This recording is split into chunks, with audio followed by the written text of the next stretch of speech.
Hello and welcome to this week's episode of the How to Film Weddings podcast. My name is Nick Miller, and today I am joined by my best good buddy, Mr. John Bunn. John, how are you doing today? I'm doing great. It's fun because I just got to see you in real life. We did. For the first time since April. Like, that was weird. I was like, when did I see you last? And people a lot think that we're in the same room recording. We're not. I'm in Tulsa, you're in Wichita, and we've all traveled so much since April. So I went to St. Louis last weekend and shot a wedding with you. First time ever second shooting. It was good to see you. I know you're going back to St. Louis this weekend again, and then you're going to Glacier the next week. You got a lot on your plate. But I'm doing well. It was really cool to get to hang out and shoot with you. Life is good. Family is good. School starts next week. So it's kind of weird for us. Our two kids are both going to be in school 5 days a week. That's the first time for me in 12 years to not have a kid running around during the day. So I don't know what I'm going to do with myself being like a stay-at-home working dad guy. Like, I mean, I'm working at home, but it's like, I can't imagine a whole day. Like, I'm sad, it's like boo-hoo, but at the same time, it's like woo-hoo. So anyway, that's what I'm up to. What about you? Yeah. So, John shot with me this last weekend we went to St. Louis. It's the first time since 2017 that I have not shot a wedding with my wife. So that was an interesting thing on my end. Our babysitter got COVID, and it was like Wednesday of last week, and we were shooting on Saturday. And I was like, John, do you want to come up to St. Louis with me? So flew up there, and he shot with me. I am... Actually, later today, I'm going to finish up packing, and early tomorrow morning, we are flying back to St. Louis. We have a wedding about 2 hours outside of St. Louis in Illinois. And then next week, we are flying to Montana to film in Glacier, which is going to be really fun. I'm very excited about that. Though the planner said we're staying at this place called Under Canvas, which is like these really nice glamping tents, which is cool, but they have no electricity out there. And the lady, I was talking to the planner, she's like, "Oh, you're shooting for like 4 days. That's probably a problem for you, isn't it? I can give you an outlet." So perfect. I got a couple plans that we will how we can make it work and get electricity and stuff while we were there. Very excited about all of that stuff. And then I am off for like 6 weeks. So that's what I'm also excited about. I didn't want to forget to make note, if I ever come back and listen to this podcast, about one of the most glorious meals I've ever had in my life, and it was with you on Friday night. We flew into St. Louis, and we both got in like an hour, within an hour of each other. And Nick and I had just been talking about we want to go get a steak dinner together. We wanted to celebrate, Calibrate Workshop doing well, our mastermind going well. We try to like do a nice fancy meal when we get together at least once. And I just looked up best steakhouse in St. Louis and found this place. I think it's called like the 808 Chop House or something, or 808, 801. I don't know. It was like real close to the Ritz-Carlton. Yeah, it was real nice. Anyway, Nick and I both devoured some filet mignon with bone marrow butter on top and some mac and cheese and a cast iron skillet and some loaded baked potatoes, and he had an old fashioned. I had a Coke. It was awesome. It was a great meal. It was good to just connect with Nick. We have some really, really awesome plans for How to Film Weddings. This is finishing up, Nick, our 4th year podcasting. And in March, it'll hit 5 years of the brand being in existence, which is crazy. But it's like a legitimate thing now. Like, it's a real business. We have people working for us, and we've got all these new plans. And so we were able to just sit down and kind of, over the last few weeks, have we just been discussing, like, what does 2023 look like, 2024, taking less weddings so we can put more into How to Film Weddings. And, like, we couldn't do it without you. So I just wanted to say thank you if you're out there listening or watching this on YouTube or wherever you're consuming this content. Thank you so much. It's crazy that this is our life. So I get back to that all the time, especially when I'm with Nick. I'm like, this is crazy. Like, that this is what we get to do, and like people care what we have to say. And so we want to be an encouragement to you. We want to be a place where you feel like you have community and where you feel like you can get to know people. And we're going to be leaning into that really heavily. So best steak maybe I've had in a few months at least. We had a really good steak in wherever we were at last time too. Scottsdale. Yeah, that was a good steak. It was a good steak. I don't know. This one, that was hard to beat. I took a bite, and I think my comment was, it tastes like the forest. Yeah. I don't know. So I know that we're just chatting right now, but like we get these steaks, okay? They're these fillets, and they're pretty thick, and on top of it is this butter. Like they just bring out the butter and it melts, and like Nick gets to it before me because I'm preparing my baked potato, and he like cuts it open, and I just see him, and he like takes a bite, and he just closes his eyes and just inhales, and he's like, "Oh, this tastes like the forest." And I was like, "What?" It was just I don't know. Seasoned so well. I'm guessing it was roasted on some like pine chip kind of grill or something. I don't know. Very, very good. If you're ever in St. Louis, go to the Ritz at the 801 or 808 or whatever it was. Anybody else hungry for some steak? Yeah, I'm just saying. Now, talking about steak, we're going to talk about mistakes that maybe you're making. Mistakes. Yes. That was a really good segue. I really like that. Mistakes. So we have been seeing a lot over the last few weeks and few months in both our main Facebook group, the How to Film Wedding one, which if you're not a part of, howtofilmweddings.com/community, right? Yeah, freaking join already. Yeah, just join that.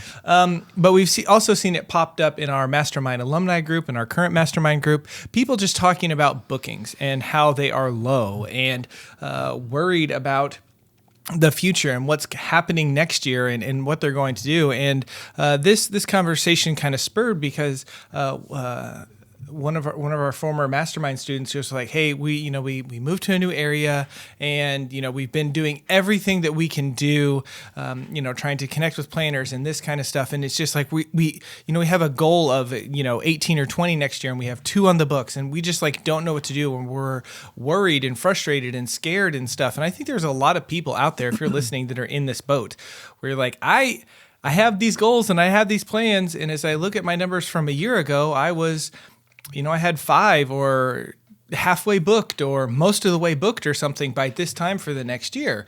And so we just wanted to have a little conversation about where people are at, where we are at when it comes to next year, and maybe considering, is it time to lower your prices? Okay, John and I have been pushing for, the 4 years that we've been doing this, raise your prices, raise your prices, raise your prices. And while we want you to make more money in your business, maybe that isn't always the best advice for where you are in your current business. So we just wanted to talk about the possibility of maybe you should be lowering your prices a little bit, or what you should do whenever you're just not booking for next year. So John, what do you have to add to this conversation? You could probably see me squirming over here thinking about the idea of lowering prices and like, don't turn the channel quite yet, because we're not going to spend time just talking about how you should lower your prices, but more so about like what that would look like to maybe lower your starting price, maybe do something to create some momentum. That doesn't mean like lowering your value or anything like that. So we're going to talk about that. But I want to say this. I think with I was in business in 2008 and 2009 whenever like the housing market crashed, right? Like I was just new. In if you don't follow American economy, or you didn't know, in like 2008 or 9, like the crap hit the fan, stock market tanked. People I remember in the wedding industry were like freaking out, like we're never going to make it. People aren't going to get married anymore. We're not going to have money, like to sell our gear. We got to quit. And everybody went nuts because they were watching too much of the news. I'm not saying the news is bad, and I'm not saying you shouldn't know what's going on, but in that time, the iPhone really didn't exist yet. 24-hour news buzzing on your phone didn't exist, and like you weren't just bombarded all the time with all the messages of what's going on in the world. If you look at 2022, inflation, people are now like more scared to spend money. They're worried, and people are. I'm seeing this in groups a lot.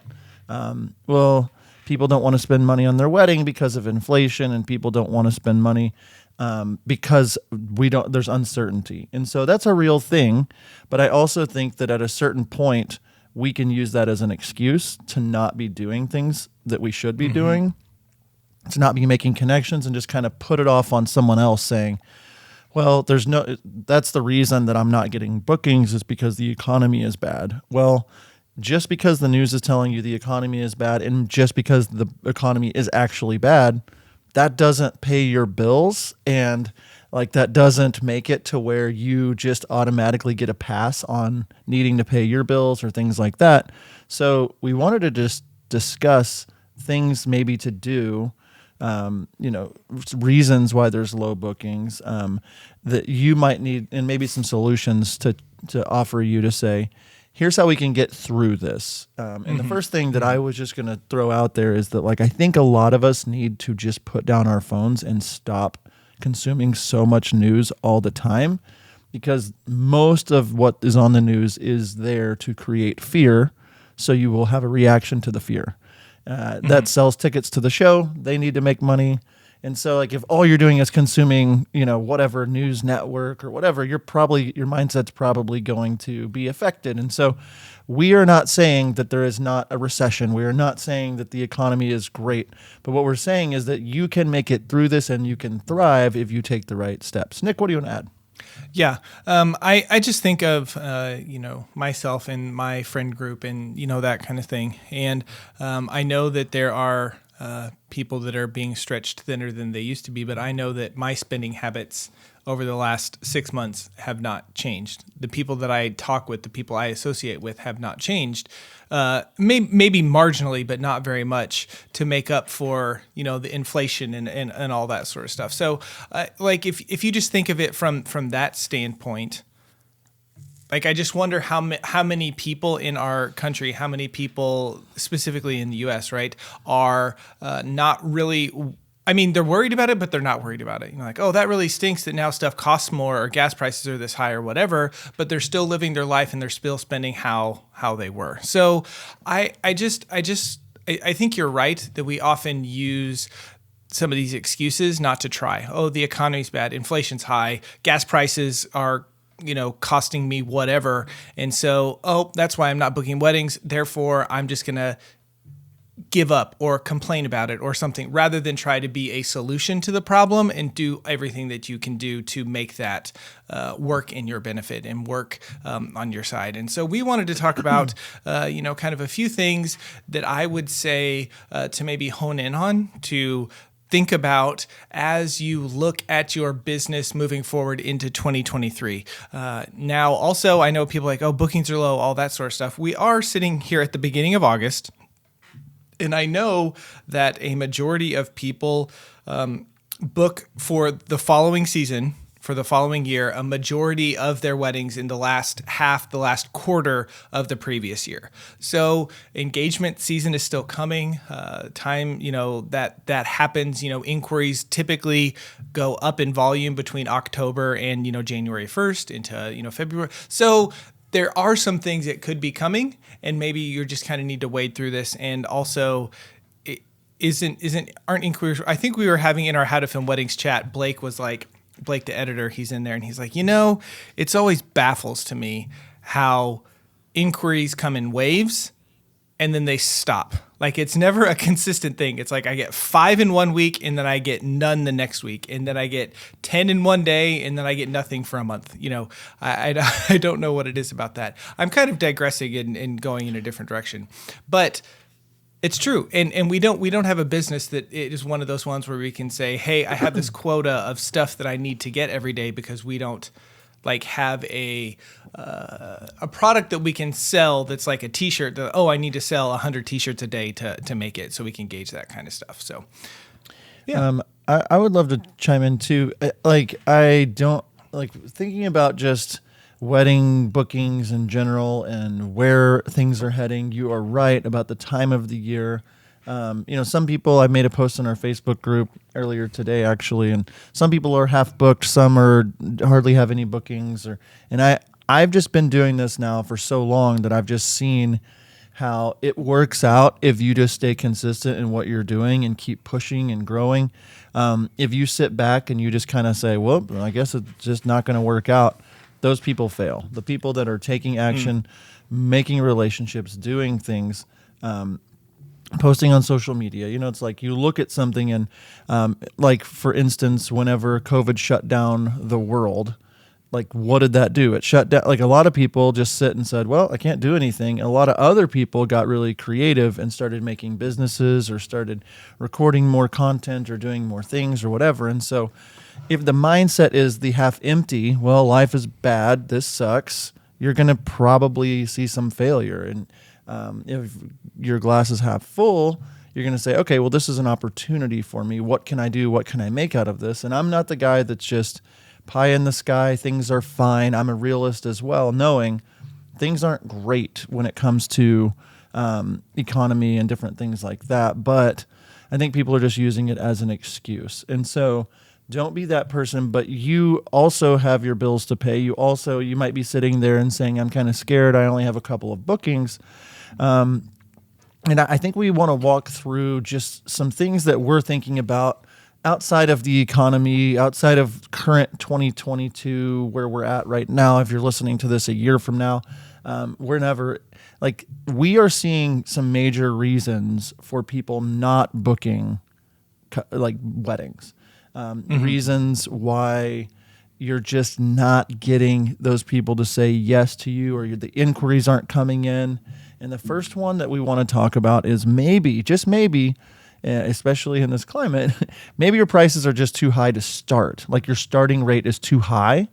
So maybe they see that starting rate of $3,000 or $5,000 or whatever the number is and say, ugh, that's more than my budget. I'm not going to reach out, even though I love what they do. Nick, what would you say to somebody maybe that's in that camp? What kind of solutions, what kind of things can we offer people that maybe their pricing is too high, or how to even know if it's too high? If you are getting lots of inquiries, and depending on where they are from, when I had a meeting with Sam Jacobs at ID Action, one of the things that he said is that when it comes to successful booking rates, the highest is going to be client referrals, then vendor referrals, and then social media is like way, way down on the list. Like, less than 10% of social media is where you're going to get your bookings from, if that's where you're getting a majority of your inquiries. And so if you're getting, a majority of your inquiries from social media, maybe that could just be a reason, because typically people that find you on social media are just, oh, I like this. I don't know, I'm interested, but they're not really invested in you usually. Okay. Now, so maybe your prices is going to be okay there. Okay. But now, if you're getting a lot of referrals from past clients, you're getting a lot of referrals from vendors, and people are coming to you and like, ooh, you're just way too expensive. That could be a gauge there, because those leads are a lot warmer and a lot hotter because there is some connection to you and the client, right? Through a past client or through a vendor that you've worked with, there's some sort of connection there. And if so, you keep hearing back, oh, you are too expensive, maybe you have just priced yourself out of the market that you live in. Okay. And so, try some experiments. If you say, okay, we're starting at 4,000, okay, try 3,500. Okay. Where it's a significant enough discount on that price. Like 500 from a client end is pretty significant, but for you as the vendor, like I would take maybe $500 less for a wedding if I knew that I really needed that booking. Another thing that you could do is whatever your base package is, if it's 4,000, okay, can you remove stuff from that base package where if you lower the price to 3,500, maybe you're making the same amount of money because you're not doing as much work. Maybe you have a ceremony edit in there, so you're taking that out and you offer that for $500 on the a la carte system. So now you kind of gauge that. But I would be just thinking of maybe some things. How can you lower the price a little bit, maybe without actually lowering the amount of work, or lowering what you're offering or lowering what you're offering in that package, so that you can make the same amount of money for that amount of work, if that makes sense. John, what do you have to add? It's really good. I'm thinking about the comment you were talking about in our mastermind alumni group. The person that posted had recently moved to a new market, and their prices are high, or just as high as other really great filmmakers in the market. And I was just thinking about them specifically, and it's like it might make sense to just get some bookings so you can like build momentum with planners and whatever. So it might make sense for a season to offer, if you're moving to a new market or things like that, it might be like, you know what, I know that I am worth more than this, but I have to charge less to just get into the market a little bit better or things like that. And so that's what I'm thinking about too, with like people raising their prices or their starting rate. Like for me, my starting rate now is very high, but that's on purpose because I know my numbers, I know how many I want, and I'm okay with losing out. I'm okay with the 2 bookings that I have for next year because I only want 5. And so if I weren't getting any inquiries and if I weren't anywhere near my booking rate, that's when you have to be self-aware and say, okay, it might be that the starting price is too high. And I think that's what it is the starting price. Because if you can get people on a call and say, hey, I've got this very bare bone 4-hour collection that's $3,000, but that's my starting price and I have that on my site, $3,000, I can get in a call with them and really show them why my $4,500 option is better, but you need to be able to attract more people to like reach out in the first place. So that might be a reason to lower your price or at least your starting price. Nick, you wanted to add something? Yeah, I was going to say, Jen and I think, are in this spot where the types of weddings that we want to shoot and the type of people that we want to shoot, we have priced ourselves too high for that. But a caveat is that also is we have just, we want to make stuff simple. So in our base quote, if we would really charge $8,000 for this wedding, but it's a fly wedding, it's going to take us, whatever, a few days, I would just I would look up prices and I would tack on $3,000 to $4,000 on that. So now that $8,000 base price is really $12,000. And that's a big price tag on that number. So people might be scared off by that, even though they might be able to afford that kind of thing. So that's another question you need to ask. You need to figure out who are my couples, who are the people that I want to work with, and kind of what's a good, budget or, that you want to work with them, because I think that's where we found is that the type of people, the type of client that we wanted to work with, they're in the, like 8 to 10 range. But once we get up above 10, it's like, I can't. So we're trying to figure out ways to work with that. And before I move on, I also want to say, yes, you are worth it, filmmaker out there hearing it. Like if people have paid that price, that is what you're worth. Okay. But for me, if I need bookings and I say I'm $5,000, and people are like, I'm sorry, I can't do that, but they could pay you $4,200 or $4,300 for your services. Like, to me, if you need the bookings and you need the money, and it seems like your kind of client, the people that you want to work with, okay, $4,200 is much better than $0. Mm-hmm. Okay. Yeah, I mean, and it just depends on like how much savings you have. There's lots of so many factors different in things. that. But I was going to say something that when you were talking about like your client, I think a lot of times us as wedding filmmakers, we're just not very good at marketing ourselves or walking through numbers or being appealing with the numbers. For example, in Nick's scenario, where he's talking about like an $8,000 wedding that's now $11,000 or $12,000. He could say wedding packages starting at we can start that wedding package at $8,000 for you couple, and talk to them, get to know them, and say we do add travel. It's like we find cheaper travel. We're not going to fly first class, none of that. And so he got them in the door to talk at 8, but really they're going to end up spending 11 because but they don't feel like they paid $11,000 for the package. They feel like they paid $8,000 plus some travel. And like that's a way that I've been it's the same thing, but I booked a wedding and it's like, yes, this is the price, plus you're gonna, in the contract I send, it's like plus you're covering 3 nights of hotel in the same block that your guests are staying in. Or John Bunn Films covers flights, but the couple provides this, this, and this, and it's in there, but it's like $8,000 plus these things. And I'm not line iteming those things out yet, but I'm telling them I'm going to invoice them for those things, or they're going to, like I just sent a $600 bill to one of the couples that I'm working with for the 3 nights in the hotel that I'm going to be staying in. But I didn't charge them that in the initial fee, but they're adding things to it, or you can upsell them afterwards. There's a lot of things you can do when it comes to your prices being too high. Nick, we've already talked for a long time, but we've got 2 more things we want to talk about for reasons for not booking, and we're going to do that right after this break.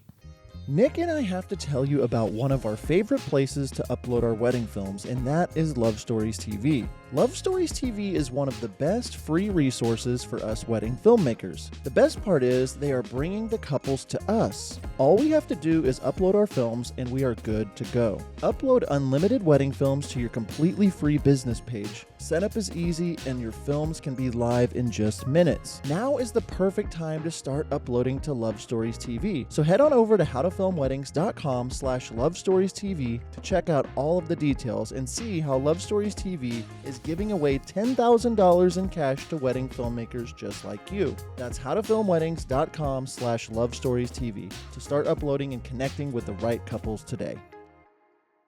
One question that we see wedding filmmakers asking, what is the best site for licensing music? We have one answer, MusicBed. I have been exclusively using MusicBed since 2016, and our films are better because of it. I have been told during consultations that couples love our films because they feel raw, authentic, and that the music wasn't cheesy. MusicBed has a roster of incredibly talented musicians, bands, and composers who pour their hearts into their work, and you can hear the difference. Find the perfect song with MusicBed's intuitive search features like genre, mood, beats per minute, and key, which is probably my favorite of the search parameters. Head over to howtofilmweddings.com/musicbed to do what I did and take your wedding films to the next level. Use promo code HTFW22 at checkout to receive 1 month free with the purchase of any annual subscription. That's howtofilmweddings.com/musicbed. All right, we are back from break, and we're talking today just about 2023. We're talking about low bookings. Should you lower your prices? And we've already talked about one of the big reasons we're seeing for people not booking, prices being too high. The next thing, Nick, I think is really important is your work.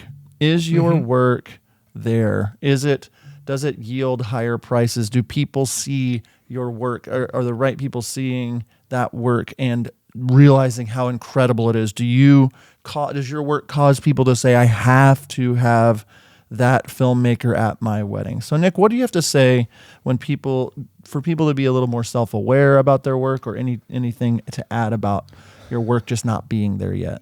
Yeah, that's a really tricky one. That whole being self-aware, because obviously we feel like our work is quality, and we feel like this is really good, and people should pay premium dollar, top dollar for this. So I don't, that's where peer review is going to be really helpful. Getting in with people and asking them, hey, is this worth my price tag?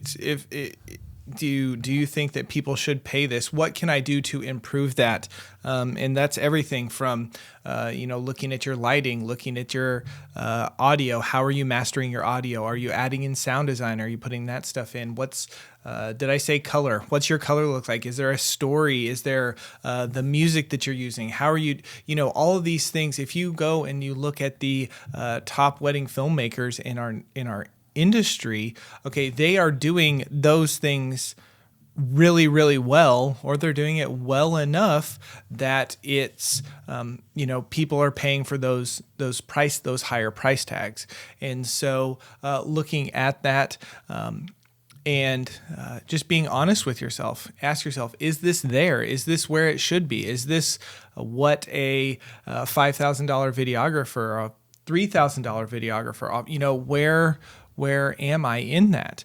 And so I think that that's just something that you need to do a little self-reflection on and be honest with yourself, because it's really, really hard to be honest with yourself when it comes to your work like that, when it's really,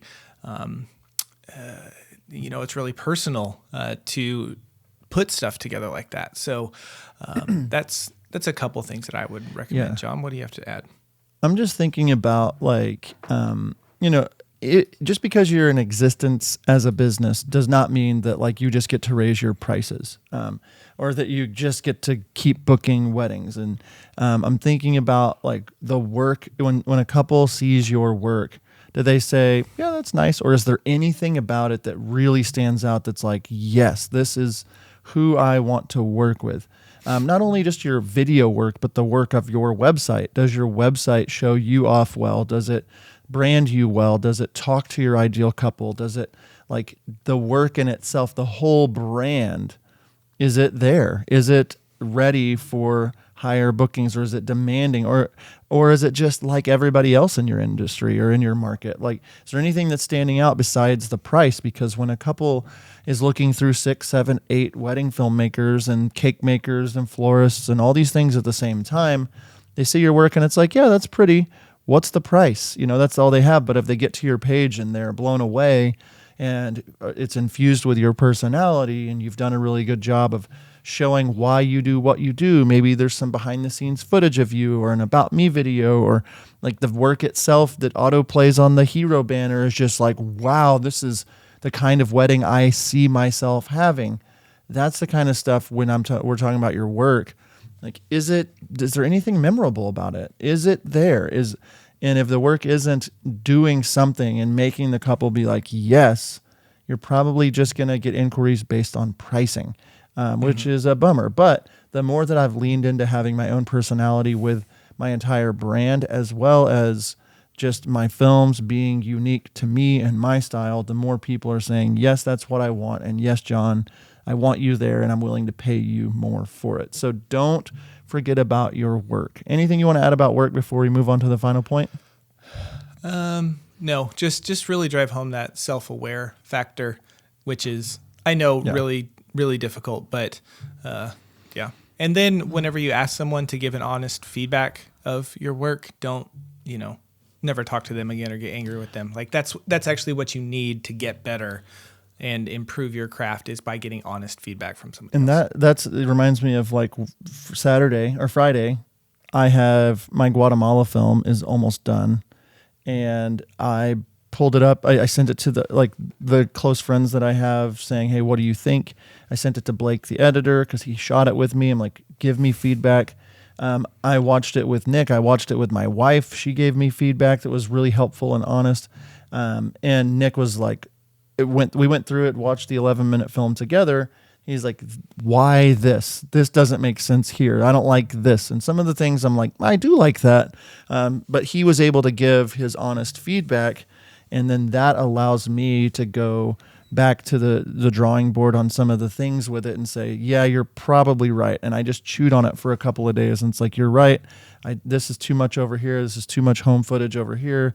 Yada, yada. And like the film itself will be much better because we are having each other look at each other's work. And that's what's going to push you further in the industry. But a lot of people don't take the time to build relationships with other filmmakers or other people to be able to get that feedback. So know what your work is doing. Know if it's worth it. Pay attention to the overall brand. If you are not booking things, and in general, this is something you should be paying attention to, because I know that if you have a brand that demands people to want to purchase from you, you're not going to have a hard time booking. And that leads right into the last thing, Nick, that we want to talk about today. And I think it's so undervalued in our industry. And we think that if we just have good work and good prices, we're going to be rich and famous. That's not necessarily the case.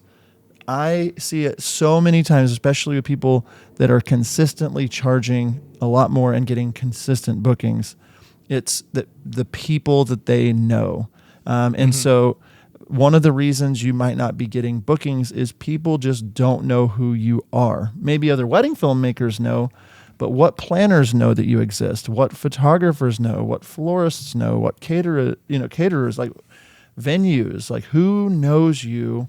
And whenever the couple that they're talking to says, we need video, are they saying your name or are they not? Nick, what do you have to add? Yeah. Whenever Caleb and Elaine from KEJ came and spoke in our mastermind earlier this year, this was a point that Elaine really, really drove home. And she was like, the biggest problem that I think so many people face is that people don't, it doesn't matter who you know, it matters who knows you. Okay. And so you're like, yeah, I follow this photographer, we but do they know who you are? Do you have a relationship with them? You might follow a planner in your local market and you might send referrals to them, but are they sending referrals to you? Who knows you? And so this is one of those things that I think that you really need to go back to the drawing board about and, say, hey, how can I get someone to know me? I think of Chris Jesperson. Whenever that's how you say his last name, right? Whenever he was on this podcast a few weeks ago, and he really wanted to get into the luxury market. He really wanted to. Now he's on Harper's Bazaar list, right? But he really wanted to get into that area, and so he literally contacted this planner he wanted to work with, and he said, "Hey, I'm going to be in your area. I would love to bring you donuts and coffee or something like that. I know this is your favorite donut shop. Can I do that for you?" And like, yes, absolutely. After they said yes, then he booked a plane ticket, flew halfway across the country to LA so that he could buy donuts and coffee for this planner and her people and have like a 45-minute conversation with them. And then he flew home. Okay. I'm not saying that's extreme. Okay. And that's someone that has a goal and like, I want to get on this person's radar and I know that they can do really good stuff for me if I serve them really well. Okay. I'm not saying that you need to book a flight and fly halfway across the country and do that kind of thing. But what I am saying is, how can you serve other people? How can you get on their radar? One of a quote that John and I really like from Zig Ziglar is, if you give people what they want, they will give you what you want. Okay, that's probably simplified, and I'm probably butchering that, but that's the basic idea, right? Right.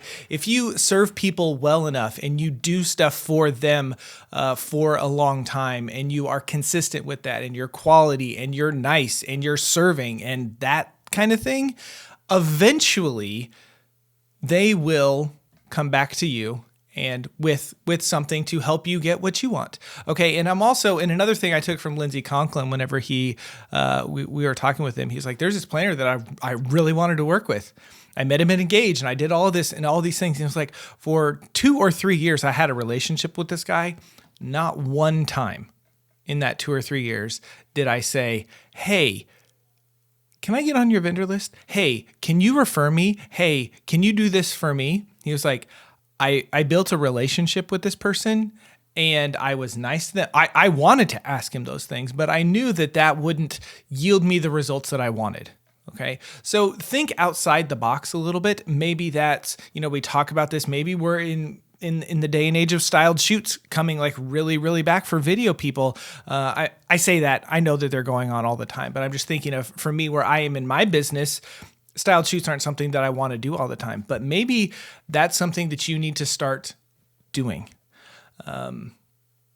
Consider doing that. Another thing, and John, I feel like I'm rambling, but I'm just having all these good thoughts come to my head. As we've been doing some mentor sessions over the last few weeks, I've been talking to people and people are asking about this, like, how do I get in with planners and how do I get in, with these photographers and that kind of stuff. Our advice to getting in with them is find those planners, find those photographers that are in a similar season of business with you. Okay. If you're in year 2, don't reach out to that planner that's been doing this for a decade.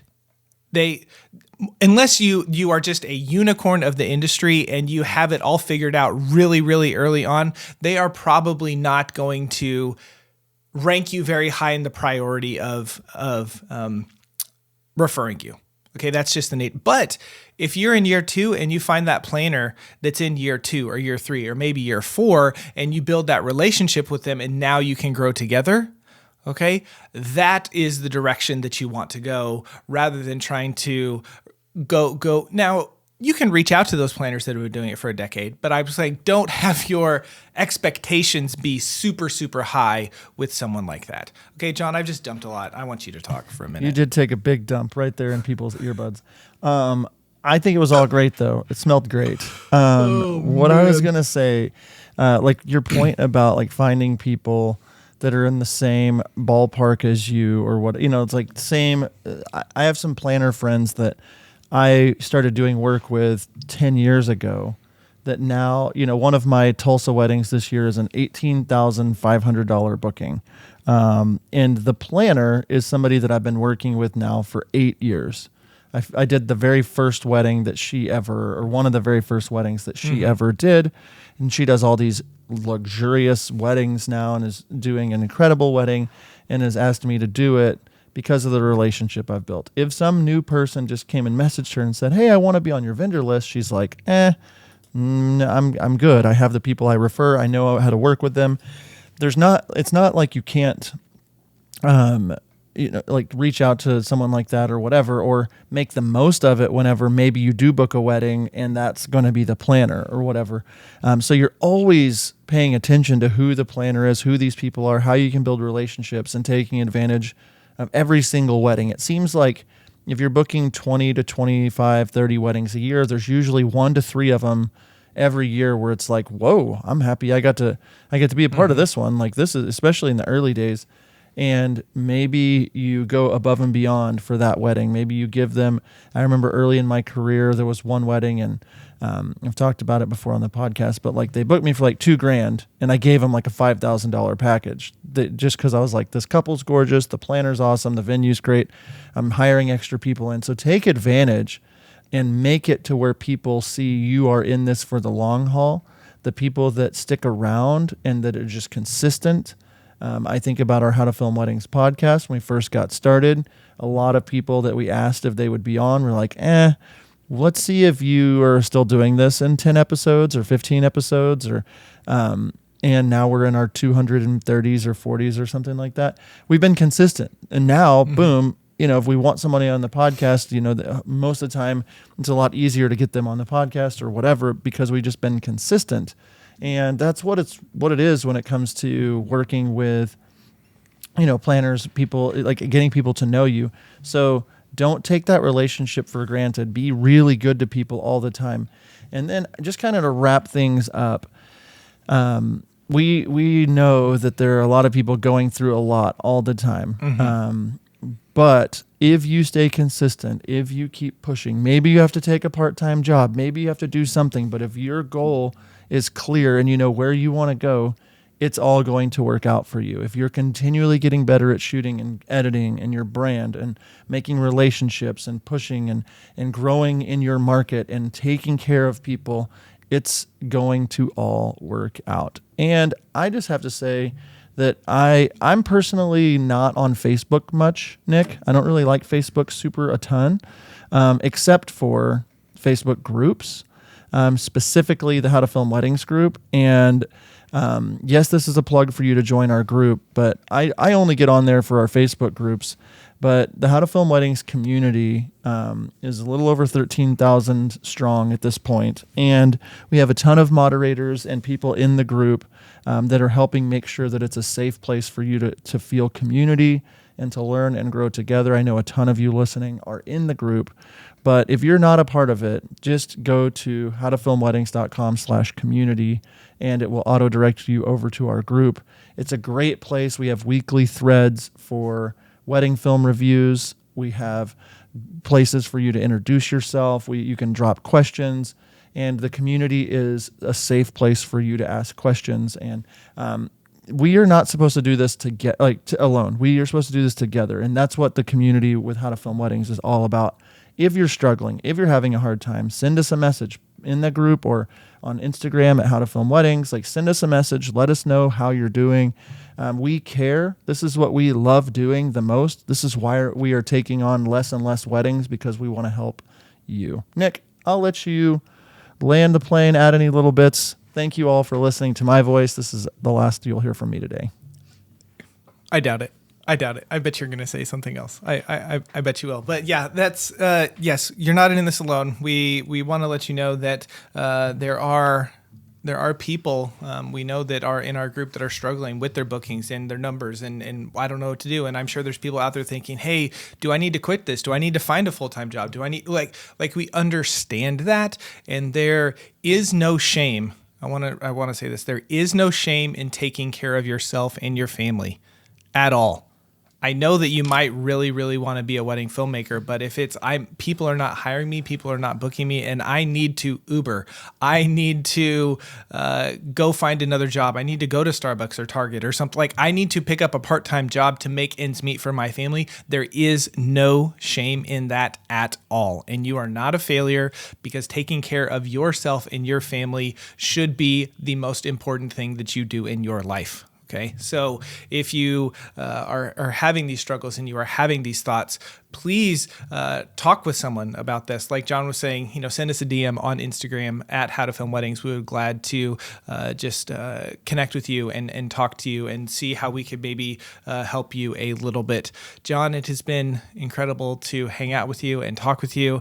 I know you really want to say something and add something, and you're just kind of like, I feel it. You have something in there, but you said that you were done. You said that I'm really just trying to bait you and see if you will bite. Anyways, guys, thank you so much for listening to this week's episode of the podcast. Hopefully it has been helpful. Think through these things. Maybe do you need to lower your prices?